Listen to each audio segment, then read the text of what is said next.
আপনাদেরকে কিছু কথা প্রধানমন্ত্রীর পক্ষ থেকে, সরকারের পক্ষ থেকে বলতে চাই, যেটি নির্বাচনের আগে আমরা ওয়াদা করেছিলাম।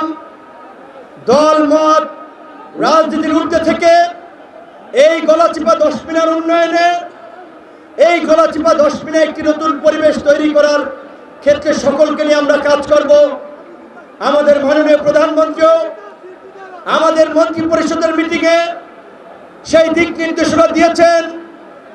সরকারের যে সামাজিক সুরক্ষামূলক বিভিন্ন কার্যক্রম আছে, সেখানে যেন প্রকৃত অসহায় দরিদ্র মানুষ যেন সুবিধা পায়, সরকারি অফিস আদালতে যেন মানুষ ঘুষ এবং দুর্নীতিমুক্ত সেবা পায়, প্রশাসনকে জনগণের দোরগোড়ায় নিয়ে যাওয়া, জনগণের জন্য কাজ করার জন্য ডেডিকেটেড করা। ইনশাআল্লাহ আমরা অফিসিয়াল দিক নির্দেশনা এবং আলাপ আলোচনার মাধ্যমে আমরা সেই পরিবেশ তৈরি করব এবং কোনো মানুষ যেন রাজনৈতিকভাবে হয়রানির শিকার না হয়, আমরা সেই পরিবেশ নিশ্চিত করব। আমাদের নির্বাচনী কমিটমেন্ট অনুযায়ী ওই চরের জমিতে যেন কেউ জোর জবরদস্তি করে দখল করতে না পারে, কৃষকরা যেন তার মালিক হয়, হাট বাজার লঞ্চ ঘাট খেয়া ঘাটে মানুষকে জিম্মি করে যেন অতিরিক্ত টাকা আদায় করতে না পারে। আপনারা দেখেছেন ওই আমখোলার তরমুজের ঘাট আমরা হরিদাপুর উন্মুক্ত করে দিয়েছি।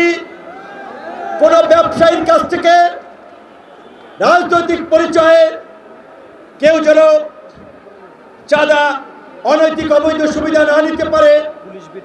আমরা উপজেলা প্রশাসনকে, থানা প্রশাসনকে সেই নির্দেশনা দিয়েছি। প্রধানমন্ত্রীর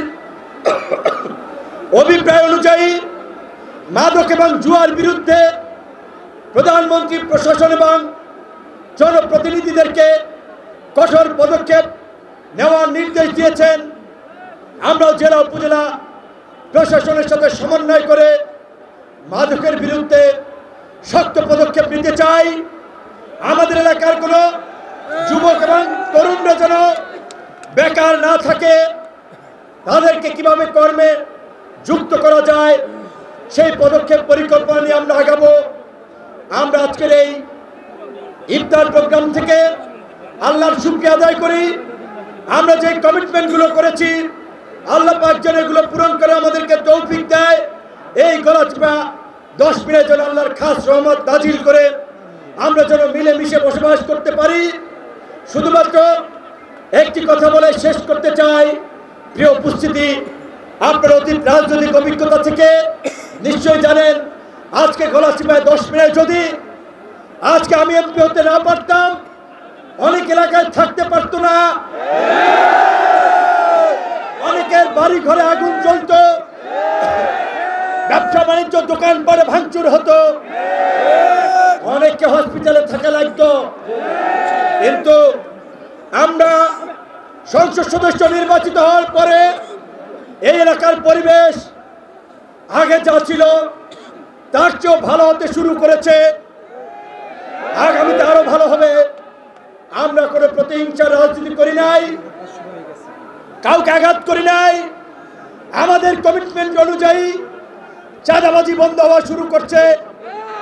ওই হরিদাপুর আমখোলা তরমুজের ঘাটে সেটা দেখতে পাচ্ছেন, ব্রিজের কাজ শুরু হয়েছে, আর অন্যান্য কার্যক্রম ইনশাল্লাহ শুরু হবে। আমরা কোনো প্রতিহিংসার রাজনীতি নয়, আমরা ঐক্যের রাজনীতি, সম্প্রীতির রাজনীতি, উন্নয়নের রাজনীতি করতে চাই। তাই সকলকে ঐক্যবদ্ধ থেকে একসাথে এলাকার উন্নয়নে কাজ করার আহ্বান জানিয়ে